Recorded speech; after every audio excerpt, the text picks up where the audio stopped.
Hello, Vlad, with a new story from my channel of amazing stories from life. Polina carefully examined her reflection in the mirror. For once, she was wearing an evening gown and a beautiful hairstyle, rather than the unusual suit and hat she wore for work. Shadrina was a veterinarian, and this was her life's work, as she loved animals, considering it her duty to help them. Their clinic was always busy, so she worked practically 7 days a week. It wasn't the kind of work that brought in much money, but her heart was content, as her field was devoted to important work. She happily gave today's shift to a colleague, as she had an important occasion, her wedding anniversary.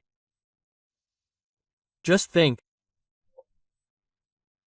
Yegor and I have been together for 10 years, flashed through her mind as she looked down at their wedding photo on the shelf. Are you coming soon? Her husband's disgruntled voice, long since ready, came from the hallway. Finishing touches, she called cheerfully, applying red lipstick. Polina's spirits were high. She hadn't gone out with her husband in a while. Moreover, they were planning to go to a very good restaurant, which a close friend had strongly recommended. Shadrina had actually planned to have a quiet family evening at home, ordering something delicious, but Vika had talked her out of it. Paul, you're not 60 years old, Victoria clasped her hands. Have time to stay at home a little longer, you need to go out, quote. She mentioned this place several times and even shared a discount card. So Polina had no doubt that they had to try this restaurant. An important factor was the fact that the place had a small stage and a microphone. Guests could, by prior arrangement, sing any song they wanted. This was especially inspiring. Polina had studied vocals since childhood and loved singing in general. She wanted to congratulate her husband with a song, which she chose with particular care. Polya dreamed that her gift would touch him deeply, reach his very heart. So, in addition to the material component, she also prepared spiritual food. I'm ready, she winked at her husband, appearing in the hallway. Polya twirled so he could get a good look at her. After all, she had spent a good 2 hours in front of the mirror. Yegor, eager to get out as soon as possible, merely gave a thumbs up and then opened the door for her. Polina sighed, adjusting her hair. This wasn't the reaction she expected. Well, even this moment couldn't spoil her mood. Polya was very inspired. Recently, she accidentally found a receipt in her husband's things, confirming a large withdrawal from his account. Since it happened on the eve of their anniversary, she was certain for a moment that Yegor had used the money to buy her a luxurious gift. Polya was at a loss to guess what it would be: a ring, earrings, or perhaps a trip to the Maldives. As soon as they arrived at the restaurant, they immediately ordered champagne. Polina looked around, enjoying the atmosphere. She liked everything. Oh, Vika recommended a great place, she thought, leaning back in her chair. Before the main course arrived, the couple decided to exchange gifts. Can I go first? Polina smiled.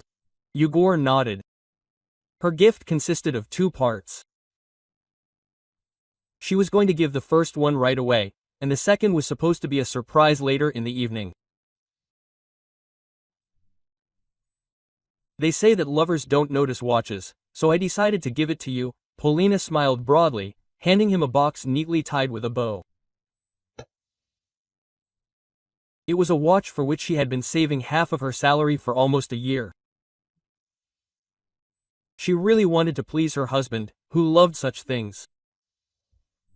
Unexpectedly, Yegor even lost the power of speech for a moment. He was used to the fact that he was usually responsible for expensive purchases, and therefore did not expect that his wife could buy him such a beautiful gift. Polya smiled broadly, pleased with his reaction. Yegor stood up from his seat and kissed her on the cheek.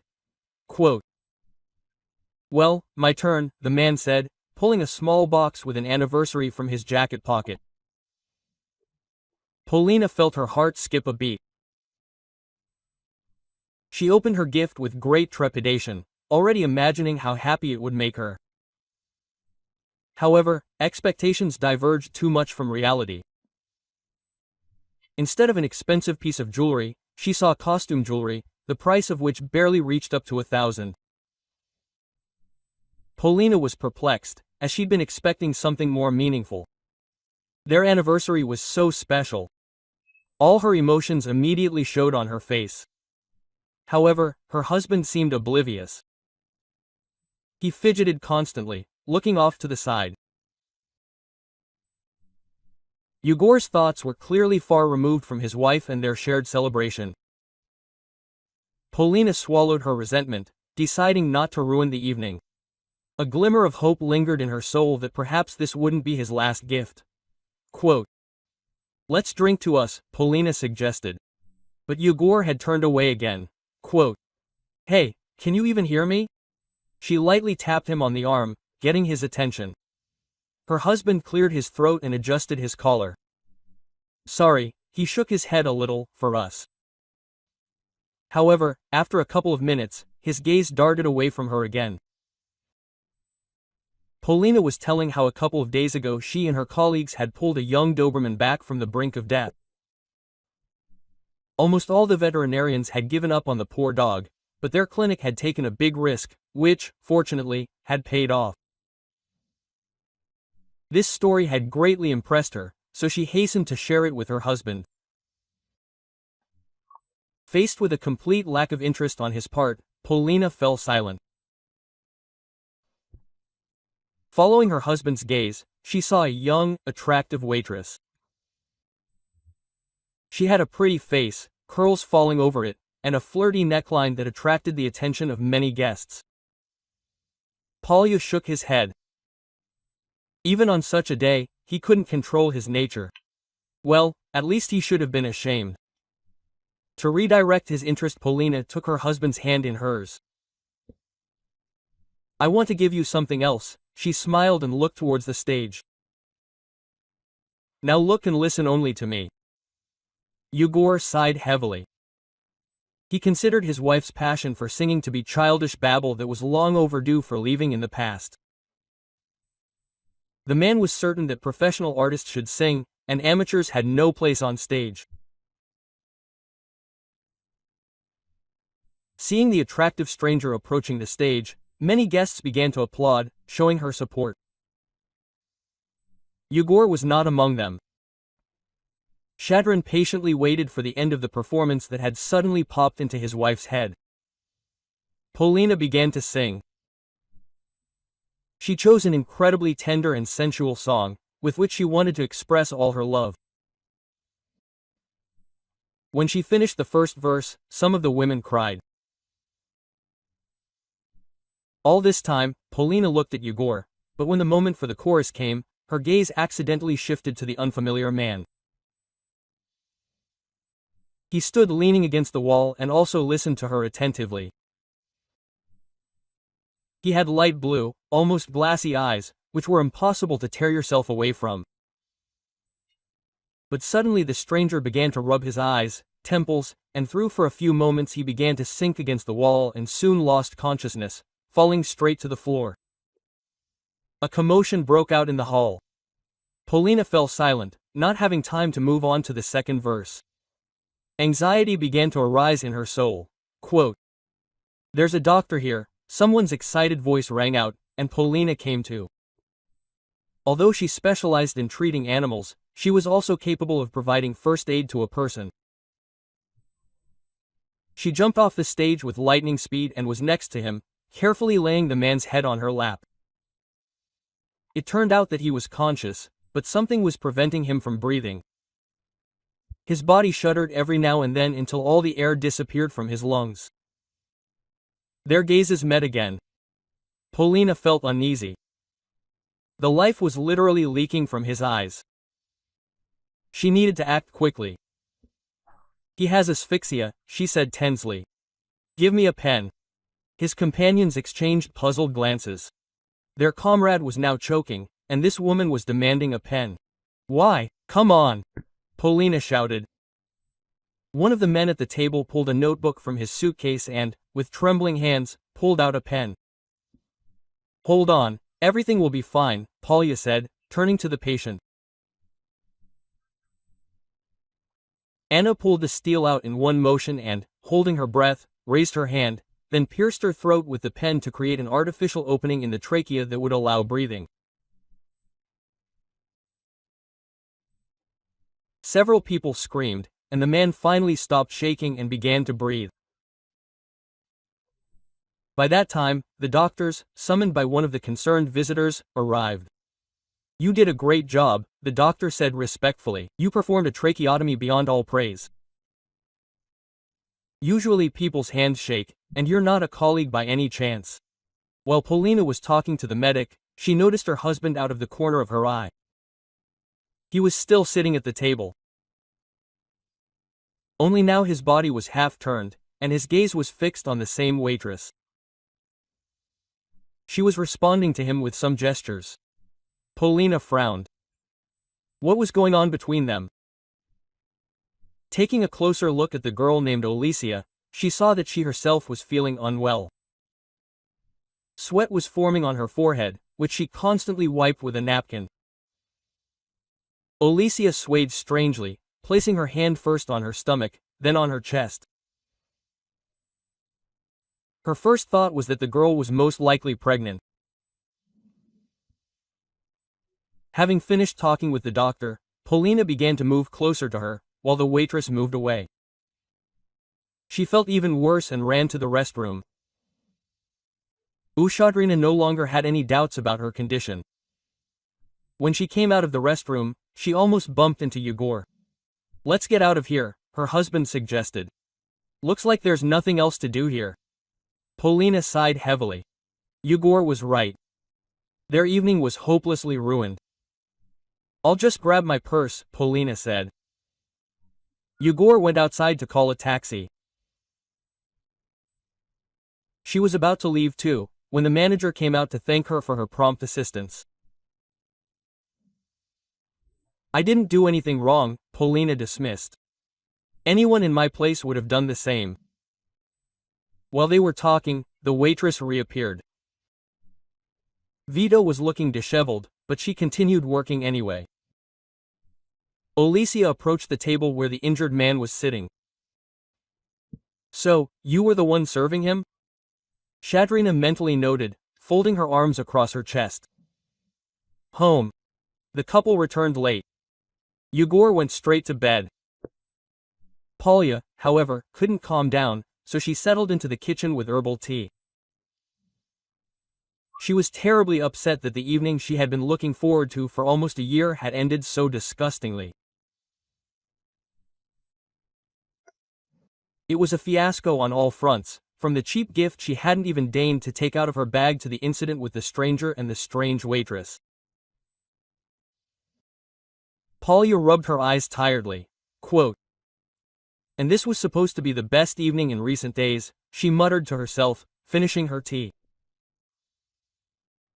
She didn't feel like sleeping at all, as Polya was constantly replaying the events at the restaurant in her head. However, she had to start her shift tomorrow, so she finally convinced herself to go to bed. In the morning, over breakfast, she decided to discuss what had happened with her husband. Quote, didn't you think it all seemed a little too strange? Asked Polya, sharing her doubts. No, Yegor answered distantly. Anything can happen to people. He immediately got ready for work, although there was still plenty to do. Polina wanted to think that everything that had happened was just a coincidence, but there were too many strange moments, including her own husband's behavior. At work, she managed to distract herself from extraneous thoughts quite quickly. Her partner was sick, so today Polina was the only senior veterinarian left, and, as luck would have it, There were so many sick animals that she barely had time to sit down. A couple of minutes before the start of the vow, a boy of about 10 arrived. He was wearing a funny hat in the shape of a hare, and a golden Labrador limped next to him. Looking at the time, she sighed heavily. It seems he's skipping his meal again. Richard and I were out for a walk, and he suddenly hurt his paw. Now he can barely walk, the child said in one breath. In the corners of his eyes the tears froze, indicating that he had been crying just recently. Quote, "Don't worry, we'll examine him now," Polina said with a smile. Together with the assistant, they loaded the animal onto the couch. The wound turned out to be trivial, so they quickly treated it and bandaged it. Luckily, the dog turned out to be calm, so he allowed himself to be manipulated without any problems. Quote, "My dad is in the hospital now, so he won't be able to pay, but I have this," the boy said, taking a small piggy bank in the shape of a pig from his bosom. Polly's heart sank. Quote, "What's your name?" she asked. "Sasha," he answered immediately. "Sasha, I simply couldn't bring myself to break such a beauty," the veterinarian chuckled, handing him the piggy bank back. "Come on, when your dad gets better, then they'll pay." The boy nodded vigorously. "I promise that your father will definitely do it.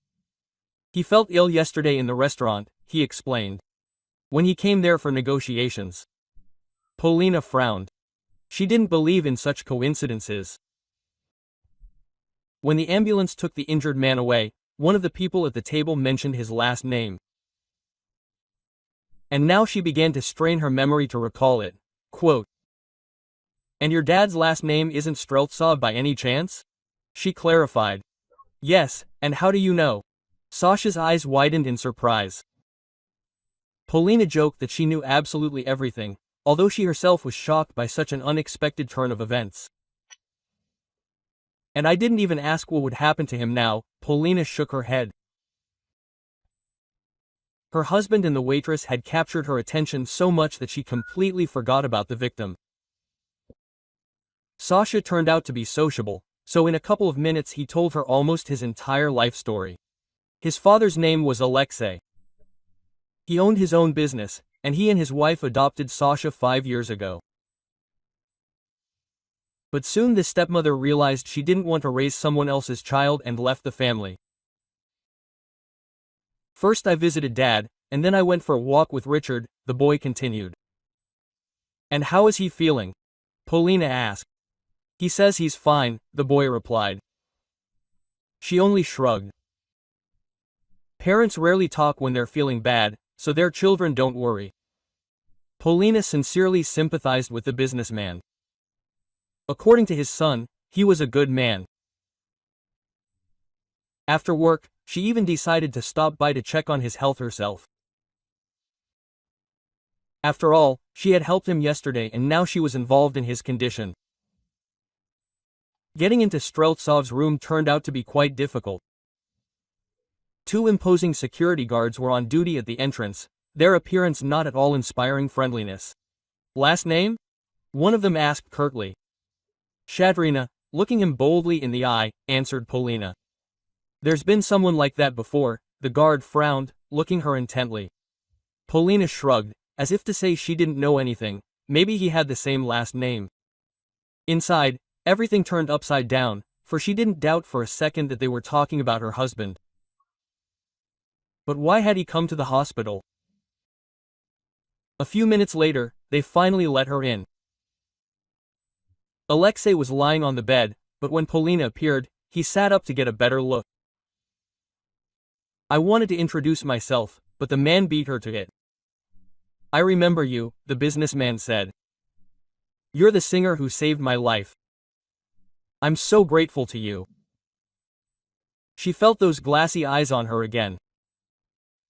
Of course he remembers her. Quote, "Thank you, but I'm not a singer," Polina chuckled. "I'm a veterinarian." Streltsov waved his hands vaguely. "You sang so beautifully, I never doubted you were a singer," he explained. But at least someone noticed, Polina thought discontentedly.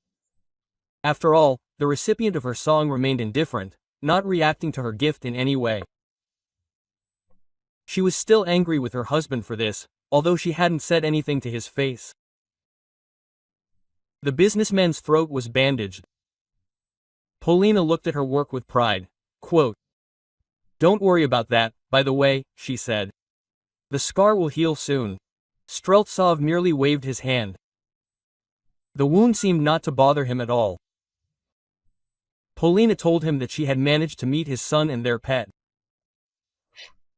"I see," the man chuckled, then painfully closed his eyes, touching his throat. "Perhaps you are our family's guardian angel?" he added in a hoarse voice. "Well, I don't have the best character for an angel," she retorted. "But yes, we've been seeing your family too often lately." Polina couldn't stop thinking about the Musha. The more she got to know Alexei, the less she could guess how they could be connected. "Can I ask you for one more thing?" the businessman asked, and she nodded. "Could you look after Sasha until I get sick? His nanny is completely unable to cope with her duties, and I absolutely cannot allow my son to be left to his own devices." "Actually, I have a job," Polina reminded him. "So I will be able to visit him, but only after my shift ends." "I think that will be enough," Alexei smiled. "He's an independent guy, he can take care of himself, but he still needs supervision from time to time.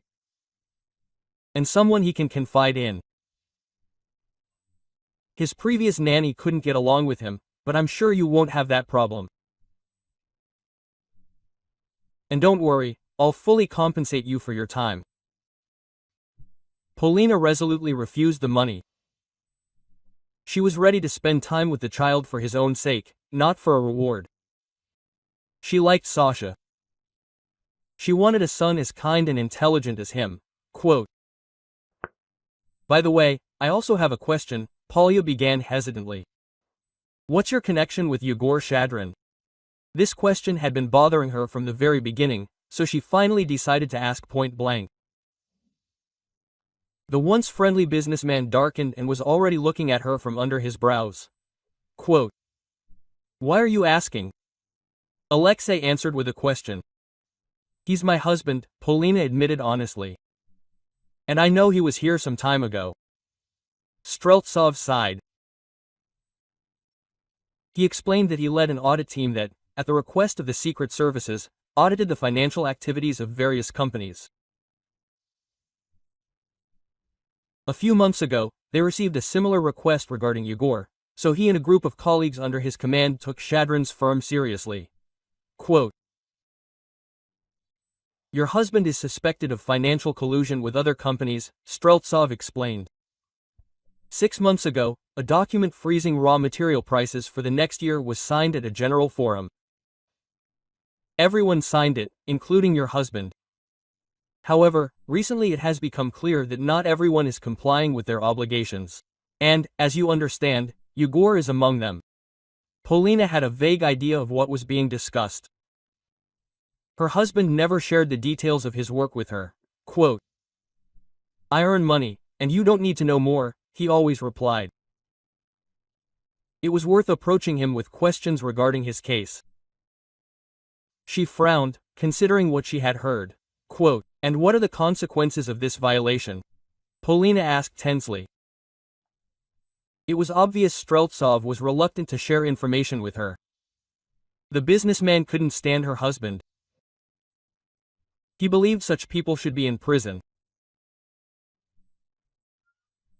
The fact was that Shadrin had not only violated his obligations, but had also engaged in financial fraud, making a ton of money and even scamming several people.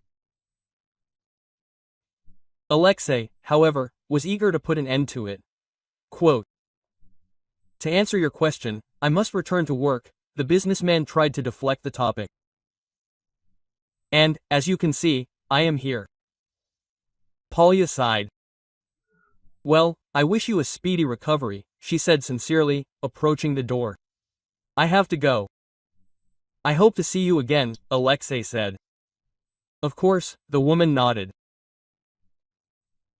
Streltsov watched her for a long time, genuinely perplexed that such a deceitful man as Shadrin could have such a wonderful wife. Polina quickly headed for the restroom, her breath caught in her throat from the tension. A certain picture began to form in her head, one she didn't like at all. If Yegor and that waitress really were connected, and it was she who had served Streltsov, then perhaps this was their doing, Polina thought to herself, horrified by her own assumption.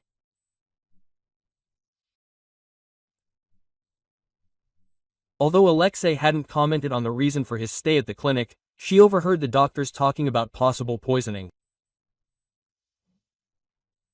They were surprised that they couldn't find anything in the blood. But there are a number of drugs, or even poisons, that are undetectable, her inner voice suggested. To come to her senses, Polina washed her face several times with cold water. She was determined to talk to her husband, and when she got home, she saw that Yegor was already there. To avoid distractions, Polina turned off the television, which immediately earned him displeasure. "What are you doing?" "I'm actually watching," her husband muttered. "Tell me, but only honestly," Polina said frantically. "Did you have anything to do with Streltsov's poisoning?" He turned pale. His husband's gaze wandered around the room until it finally focused on the window. "I have no idea what you're talking about," Yegor said, but it was impossible to believe him. "The businessman who became ill yesterday," his wife said emphatically. "I saw you exchanging glances with the waitress who served him. Did you orchestrate all this?" Quote, "Finally tell the truth." Polina was ready to explode.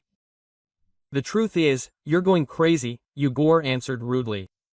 "You're talking nonsense and still want to get something out of me. I don't know anything." Quote. He got up from the sofa and headed for the front door. "Where are you going?" Polya was alarmed. "Get some air," her husband answered sarcastically. Left alone, Polya hit the pillow with all her strength. Again, nothing happened. When Yegor had walked a decent distance from his house, he took out his phone and dialed a number. "So, here it is. If you tell anyone about our contribution to Streltsov's health, you can say goodbye to your freedom. It would be easy for me to shift the blame entirely onto you. Understand?" Quote, he said harshly. A tearful female voice was heard on the other end of the line. Yegor sighed. How these hysterics irritated him. That's why he didn't listen to them to the end and he ended the call. He didn't want to go home either, because his wife was there and suddenly started asking strange questions. Then Shadrin decided to go where he was always welcome and couldn't find a word of reproach. She spent the entire evening alone, at a loss as to where her husband might be. She called him several times, but his phone was disconnected. She decided to share her worries with a close friend, who just happened to call to see how things were going. Polya confided everything that was on her mind. "Oh, why speculate and worry? It's better to follow someone once, and everything will become clear right away," Victoria declared confidently. Polya didn't like the idea. She thought only crazy wives spied on their husbands. "No, you know, I prefer to talk," she replied. "And you've achieved a lot," Vika chuckled. Shadrina sighed heavily. Her friend was right. No matter how hard she tried to get her husband to open up, it always ended in nothing.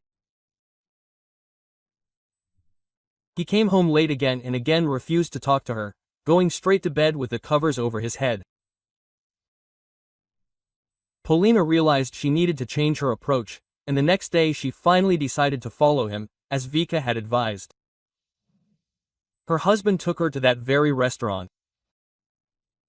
He didn't stay there long, waited for the waitress to come out, and then they drove off together in an unknown direction. Polina's heart sank.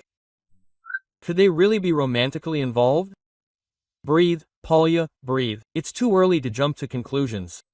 We haven't found out anything yet," she said to herself, continuing to follow them. Soon, Yegor's car stopped at the antenatal clinic. He helped Olesya out of the car, and together they disappeared into the building. Oh my! Polina started drumming on the steering wheel with all her might. She couldn't hold back any longer. After 10 years of marriage, her husband began cheating on her with a waitress, who was also pregnant. Polina had no doubt that her husband was the father of the child. Otherwise, how could she explain such involvement in this waitress's fate? Now everything became completely clear to her. The motive between the two was clear. Yegor wanted to poison Streltsov because he had started digging into him. And Olesya, a faithful woman, was doing everything she could to help her lover. Shadrina took a deep breath to keep from bursting into tears. She had an afternoon shift, which meant she had to look after Sasha, so she couldn't show up crying and flushed. Her attention shifted to her phone vibrating. It was Vika, asking how things were going. "Sorry, darling, but I can't talk right now," Polina said silently, throwing the phone back. She first needed to process this information herself and only then share it with her friend. Despite the heartbreaking pain, Polina still waited until they returned to finish the surveillance. Yegor drove the waitress to the restaurant, after which he himself went to work. Olya saw him off with a stony face. She so wanted to rush at him and scratch his face, but she ordered herself to hold on. He would definitely answer for his actions, just not now. Having collected her thoughts, she went to the clinic. There, as always, were many people who needed help, which managed to distract her greatly. In the evening after her shift, Polina went to visit Streltsov's son. Sasha was indeed an independent and responsible child, so when she arrived, all his homework was done and his school bag was packed.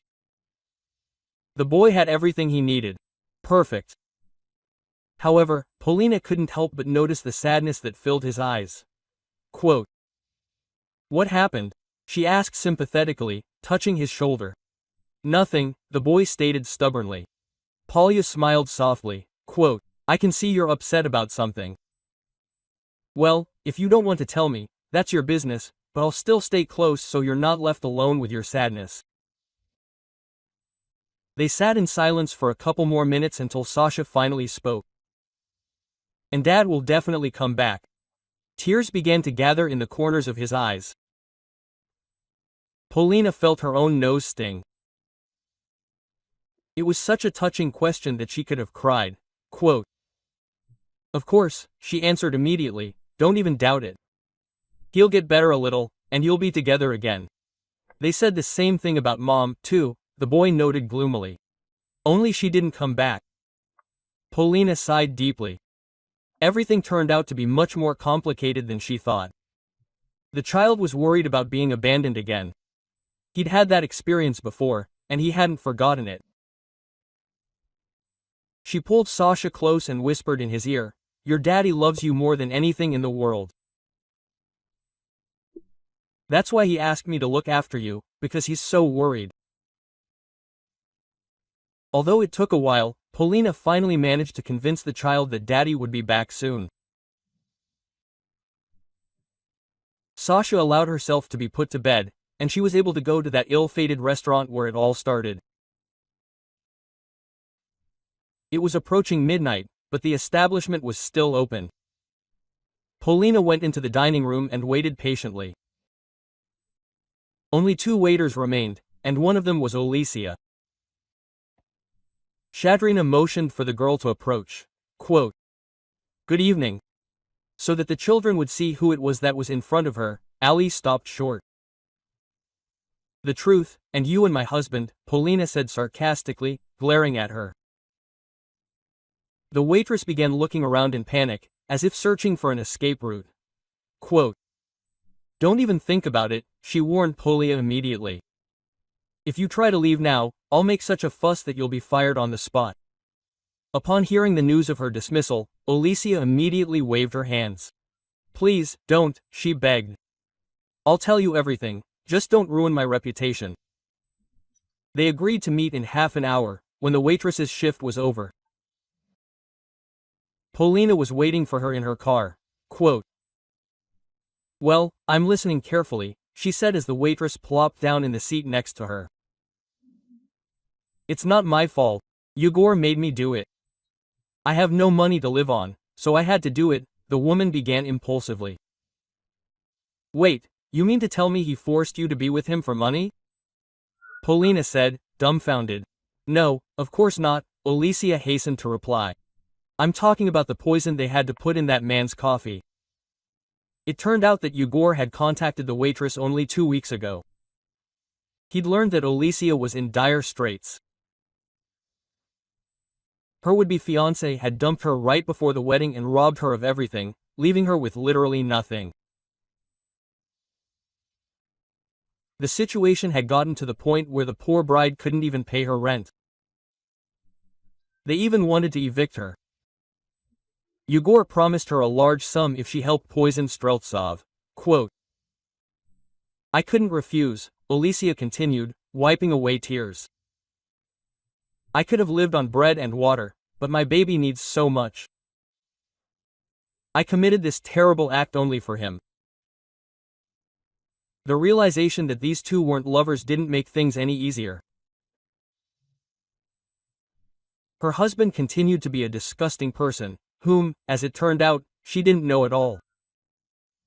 "What kind of monster lived with me for these past 10 years?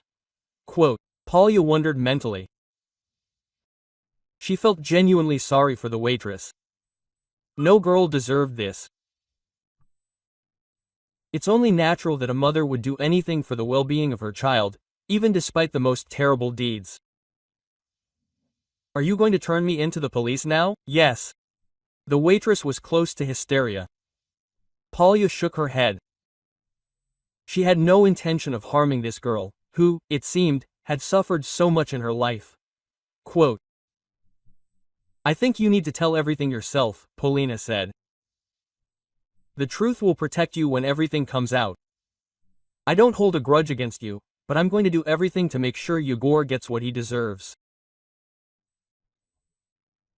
Alicia knew she'd be the one in trouble when they came for Shadran, so she decided to take the advice and tell the law enforcement officers everything herself. Polina wanted to somehow support the expectant mother, so she took all the money she had out of her wallet and handed it to her. Quote, "There's not much here, but I think you could use it," Polina offered. "Thank you very much," Alicia smiled, putting the bill in her pocket. Polina was returning home in a foul mood. She was so angry at her husband that she wanted to turn him into the police right then and there. When she pulled up to the house, she was surprised to find Vika sitting on a bench. Quote, "I promised to call her back," she mentally slapped herself on the floor. She was glad her friend was there. The warmth and support of a loved one was what she needed right now. After parking the car, she hurried to Victoria. However, someone managed to beat her to it. Yegor approached his friend first and kissed her on the forehead. Polina was dumbfounded at the sight. "Vika, Yegor, what? How is this possible?" Polina couldn't understand it. To avoid being noticed, she immediately ducked into the bushes. Her heart pounded as the realization dawned on her that she'd been deceived by those closest to her. Quote, "Are you sure Polya isn't home?" Vika asked furtively. "I've been calling her all day, and she doesn't answer. I have no idea where she's been," her husband replied discontentedly. "But she's not home. Don't worry, my wife is such a fool she still hasn't figured anything out." Vika gave him a distrustful look, then pulled out her phone. Polina frantically pulled out hers and muted it. Quote, "She's not answering again," she pursed her lips. "Victoria, God bless her," Yegor waved his hand. "Let's go to your place." They were leaving, and Polina was barely able to stand. She didn't remember how she got to the apartment, but as soon as she was there, she collapsed on the bed. It was so painful that she couldn't even cry. All her emotions were stuck somewhere in her throat. All she could do was lie there and stare at the ceiling. She couldn't sleep that night. She felt terrible, but nevertheless, she got ready and went to the businessman's house to visit his son. It was the day off at work, so Polya decided to spend it with Sasha. Quote, "Are you sad?" He said affirmatively as soon as the guests arrived. "Yes, sometimes that happens," Polina smiled bitterly. "Who offended you?" the boy asked. She smiled. For his age, Sasha was surprisingly smart and observant. Quote, "Some bad guy," she admitted. "Well, then don't hang out with him anymore," the child advised. "I won't," she promised. Polina had time to consider her next move. She decided to share the information with Streltsov first. After all, the man had to know who was responsible for his hospitalization. Polina came to him late in the evening, after picking up Sasha from school. They did their homework together. Quote, "I have something important to tell you," she began, after which she spilled everything she knew. "Yes, I guessed your husband was involved," Alexei nodded. "But thank you for confirming it." Polya smiled sadly. She so wanted the events of the last few days to be a bad dream. And, seeing that this topic was unpleasant for her, Alexei asked about Sasha. Polya had become very close with him, so she spoke of the boy with a smile on her face. Quote, "He's really looking forward to seeing you," she said. The businessman said that he would be discharged pretty soon and her son would no longer be alone. Polina nodded. She even felt a little sad about losing her chance to visit her child. Over those few days, she'd grown attached to him. When Polina returned to her apartment, she noticed that all of her husband's things were gone. An unpleasant thought immediately took hold of her mind. Had he really gone on the run? Polina tried calling first Yegor, then Vika, but both were out of range. She angrily kicked the sofa, but misjudged her strength and doubled over in pain. She wanted to cry from frustration, but would it really end like this, and would these traitors simply run away and be happy? When she checked her mailbox a couple of days later, she noticed a letter. It turned out her thoughtful husband had even already filed for divorce. This news no longer evoked any emotion. Polina merely smiled wryly and tossed the paper into her bag, deciding to deal with it later. There were many other problems requiring attention right now, and an unfaithful husband was the lesser of two evils. Just as Polina was about to leave the building, she bumped into Alexei at the door. The man was holding an impressive bouquet of red roses. Quote, "I was just wanting to see you," he smiled, handing her the flowers. Polya felt her cheeks flush. She couldn't even remember the last time she'd received flowers without a reason. Such luxury was only expected from Yegor on birthdays. Quote, "Thank you," the woman said, confused, and in her surprise, she even forgot where she was going. "Would you like some tea?" Alexei was feeling great. A few days in the hospital had cleared all the toxins from his system, so his life was no longer in danger, and he happily accepted the invitation. "Yegor has escaped," she announced, pouring the tea. "What happens now?" Streltsov was already aware of everything. His people passed this information on to him.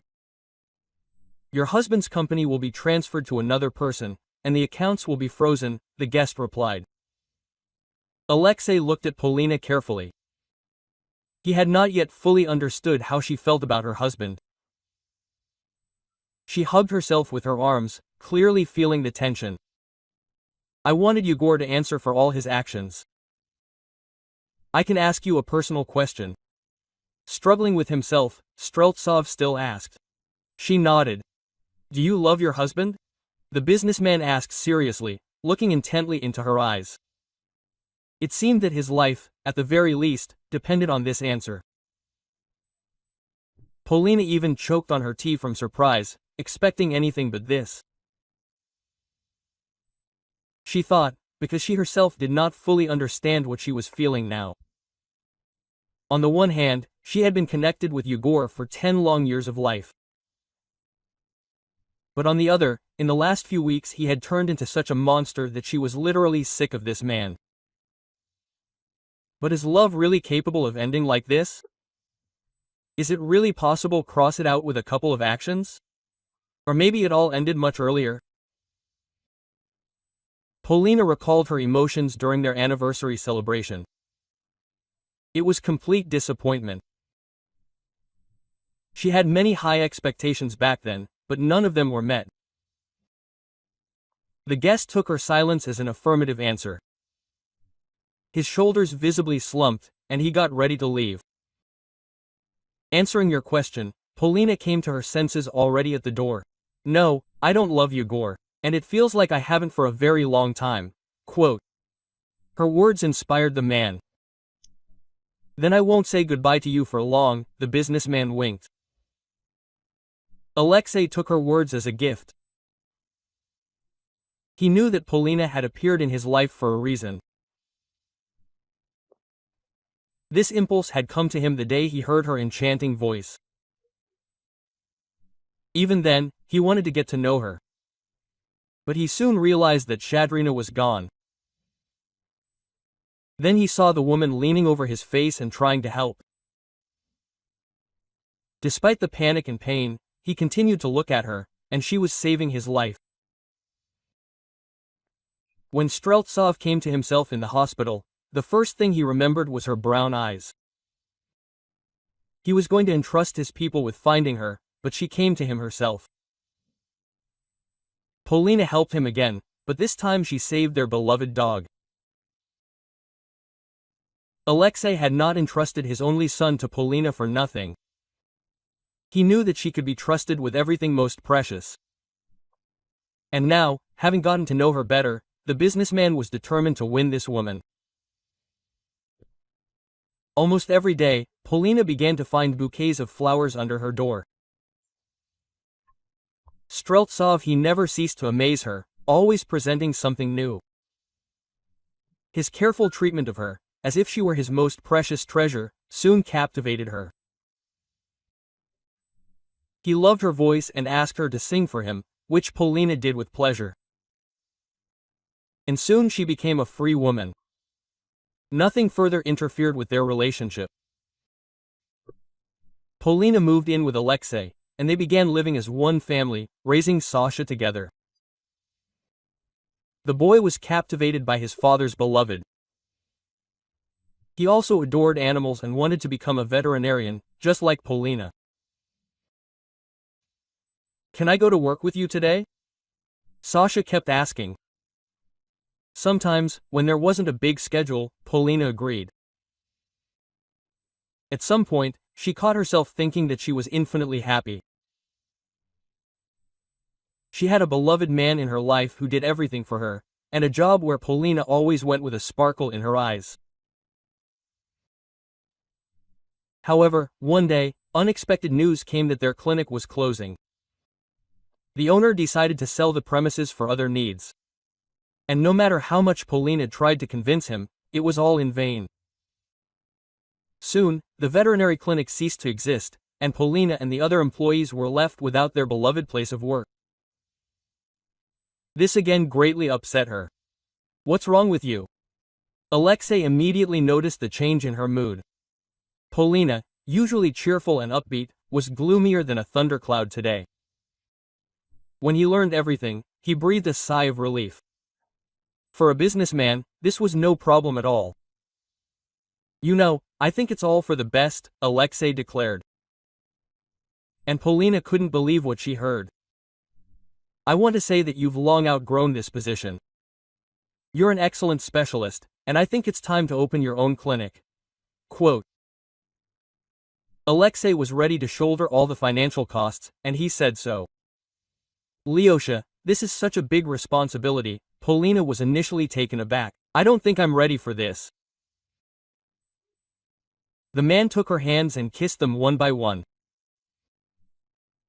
He had no doubt that his beloved could handle it. With his support, Polina finally made the decision. Lyosha provided her with excellent premises and modern equipment, and Polina gathered her former colleagues, whom she happily hired. She also began actively collaborating with animal rescue volunteers and launched a special program that provided free treatment for homeless mongrels. To raise awareness of her clinic, she decided to create original advertising. Polina recorded funny videos with her four-legged friends, which she then posted online. Sasha, now a permanent fixture at the clinic, actively assisted her in this endeavor. He carried out even the most simple tasks, all to be close to the animals, whom he adored. "You're doing a great job," Alexei said proudly, observing the fruits of her labor. He saw how far Polina had come. She had achieved astonishing results. "Without you, I would never have done this," she said with a smile, hugging him. So, Polina had almost no free time. She was busy either at the clinic, treating animals, or working on her laptop, promoting her channel dedicated to animals and caring for them. She always looked through all the comments, most of which were invariably positive. People liked the activity she was engaged in. However, among the huge number of kind words, an angry comment suddenly appeared, which was addressed not even to the clinic, but to herself. In it, an unknown user with the strange nickname Cyborg painted in detail that the owner of the clinic is actually a swindler who profits from other people's grief and money. This is unpleasant for Kolo. Polina was about to close the laptop, when an episode from the past surfaced in her memory. It was about 5 years ago, when she and Igor came to an amusement park, and her ex-husband decided to play the slot machines. There he had to come up with a nickname under which the result would be recorded. "And let it be, a cyborg," Igor said with a laugh. The memory sent a chill through her. She reread the comments again. All her last doubts vanished. Now she was 100% sure her ex-husband had made his presence known in such a vile way. Several months had passed since the police had been searching for him, but to no avail. Most likely, he and Vika had gone to another city and laid low there, because no one had seen Victoria either. A couple of days before her disappearance, her friend quit her job. "Lyosha, is it possible to track someone's location based on their social media activity?" Polina once asked. "Well, I don't know much about such things," the businessman admitted with a smile. "But my guys say that nothing is impossible for them." It wasn't for nothing that Streltsov valued his IT specialists so highly, because within a couple of hours they were able to provide the police with the exact location of the two fugitives. So, a couple of days later, both Yegor and Victoria were fully accountable for their actions. Polina really wanted to talk face-to-face with her friend, whom she had considered practically a sister for many years. "Seger understands everything," she said hoarsely. "Most likely, he never truly loved me. But how could you do this to me? We've been through so much together." Vika's face changed. She looked at Polina with such hostility, as if she had deceived her. "You deserved all this," her former friend said with hatred. "You had everything, a home, a husband, a job, and for some reason I was deprived of it. Do you think that's fair? So I decided to do everything fairly. First you were happy, then it's my turn." Polina looked at her, dumbfounded. It seemed Vika had completely lost her mind with envy. "I understand. It looks like we have nothing more to talk about," she nodded bitterly. Vika started screaming and tried to rush at her, but the police held her back. It turned out that his friend had been suffering from a mental disorder for several years, which she carefully concealed. Taking everything from her best friend became an obsessive goal, which she faithfully pursued for many months. Yegor took advantage of this manic desire and made her his accomplice. Moreover, he had always liked Vika more than his wife, so he decided to combine business with pleasure. When Polina learned the full story, she couldn't say anything for a long time. It was too unrealistic to be the truth of her life. Yegor asked his ex-wife to come see him too. He wanted to beg her forgiveness, so that Polina would hire a good lawyer and get him out of prison. However, she immediately saw through his vile intentions. She didn't want to see him. Now this man evoked only negative emotions in her, which she tried to protect herself from. "So, how are you?" Alexei asked, very worried about her. Too much had happened to Polina recently. "I'm simply in shock." That was the word that best described her emotions. "I feel like I've been robbed of 10 years of my life. I lived them in a dream." It took time for Polina to recover from this incident. Alexei was there. He so wanted his woman to forget everything as quickly as possible. And one warm summer day, Lesya organized a romantic dinner in the garden. Just him, her, and quiet, enchanting music. Polina was able to relax. She threw her head back and closed her eyes for a few seconds. And when she opened them, Alexei was standing in front of her with a box. "Unfortunately, I can't compensate you for the loss of these years, but I am ready to devote my whole life to making you happy. Will you marry me?" Taken aback, Polya couldn't utter a word. She began gasping for air to keep from crying. "Yes, yes, yes," she began repeating, spellbound. Polya was infinitely happy. She jumped up from her seat and hugged Lesya tightly. She loved him so much, but she asked that their wedding not turn into a large celebration. She wanted a quiet, cozy evening with only her closest family and friends. She had already had a lavish wedding with a ton of guests. And where had all that led? Alexei was ready to satisfy his bride's every wish, so he organized everything just the way she wanted. Olesya, who by then had given birth to a charming baby girl, was also present at their wedding.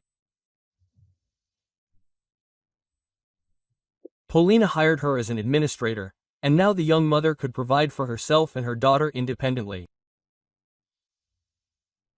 "I'm so grateful to fate that I met you," Olesya confessed. "You are my guardian angel." Polina was embarrassed. She hadn't expected to receive such warm words of gratitude. "Yes, that's exactly what she is," Alexei agreed, hugging her from behind. The evening concluded. The field sang especially for him. It was a special song, composed by the bride herself. She poured all her feelings into it, writing their love story. That day, Alexei felt like the most important and happiest man in the world.